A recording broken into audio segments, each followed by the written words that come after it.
Hi, welcome to Film 324 Summer Animation Workshop. I'm going to give you your third assignment, which is a cutout portrait using lip sync. The first step is going to be that I'm going to give each student a short section of sound of the professor explaining the assignment, which is what this is right now. Then you're going to paint sheets of cardstock with tempera paint, which I'll bring in tomorrow.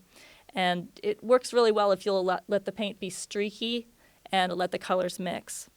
And we're using the illustrator Eric Carle, whose book is The Very Hungry Caterpillar. Have you seen that book? None of you have seen that? I'll try to bring it in tomorrow. We're going to use that as inspiration for the design. And his illustrations use painted paper that's then cut. I want you to listen carefully to the section of sound that you have to hear the different inflections of the voice and use that as a guide for the kinds of expressions that you're going to need to create.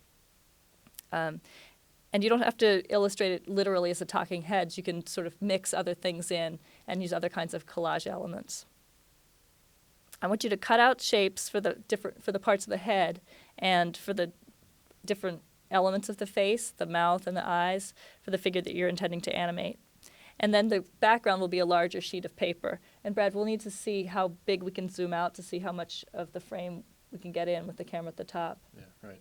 Okay. And Brad and I can help you to figure out how to analyze the sound so that you know what kinds of different mouths and things you're going to need. Using Final Cut on the computer, you'll be analyzing the soundtrack and breaking it down into the different words so that you know what mouth positions you'll need to do at what point. And then the final step is after you shoot the images on the digital still camera, you'll put them in on top of the soundtrack and see how they fit, and then you can fine-tune them by editing. The last step that we'll do will be to link all the pieces together to see how they work as a final piece. And hopefully, because we're all using the similar style, they should blend, even though you can use your own individual look for each piece.